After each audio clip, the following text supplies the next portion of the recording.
Diretsahang tanong, Ate Tess, totoo bang hindi ka nakapagparamdam ng kahit na anong pagmamahal para kay Gerline? Kung totoo, mahal ko, anak ko rin kahit papano, anak ko po yan. Kaya lang ang problema po, parang nung iniwan po ako ng asawa ko, parang sumakit yung dibdib ko, parang napunta ko sa kanya yung galit ko dun sa asawa ko, parang doon ko inano. Ate Tess, ilang taon ka nung ikaw ay nabuntis? 15 years old po. 15 anyos. So, pagkatapos nun, ano nangyari sa'yo?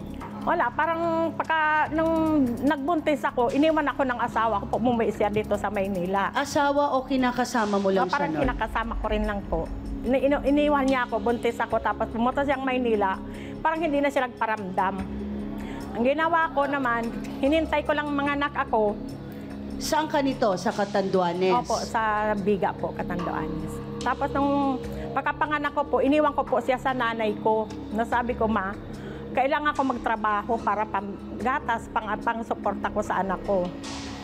Nung nung pagkatapos na namin ng iniwan ko sa nanay ko. Tapos nung 2015, lumuwas siya dito sa Maynila. Pagluwas niya sa Maynila, yun, hinanap niya ako. Etong si Gerline. Yung tatay ni Gerline hanggang ngayon ay hindi mo na nakita? Di na po. So bakit nagkaroon ka ng galit kay Gerline? Parang doon ko namumukha yung sobra talagang nararamdaman ko na parang bakit ganito pagsisisi rin sa buhay ko na bakit ako ganito. Okay. Wala ba kayong ugnayan nung lumalaki si Gerline, hindi mo siya nakakausap sa telepono? Wala na po.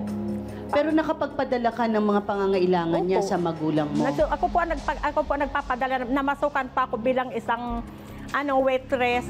Okay, ang kwento ho ni Girlie kanina ay nung nagkita kayo nung 2015, yun ang una niyang punta rito dahil naisip niya, nalaman niya na kayo ho ay may sakit, Ate Tess. Opo.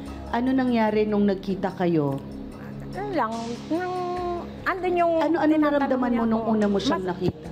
Andun din yung din ako bilang isang ina. Kaya lang parang talagang hindi ko alam bakit pumapasok sa akin yung galit ko sa tatay niya. Anong masasabi mo, Gerline? Masakit. Kasi, anak ko siya.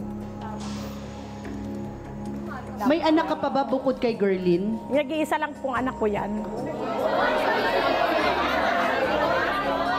Nag-iisang anak, Ate Tess, at hindi mo makuhang mahalin?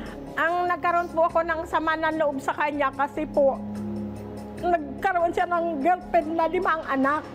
Galit na galit po ako dun sa kanya. Isa pa rin pumasok sa namin dalawa. Na hindi ko tanggap yung anak niya na 5 ang anak. Parang magiging siyang irresponsible ng babae. Parang siya kasi ang magiging tatay yung ama. Parang kinuha lang yung anak Kailan ko para to? buhayin Kailan niya. to? Ngayon lang po na siguro magti 3 months kung 2 months. Bago lang po, ngayon lang po.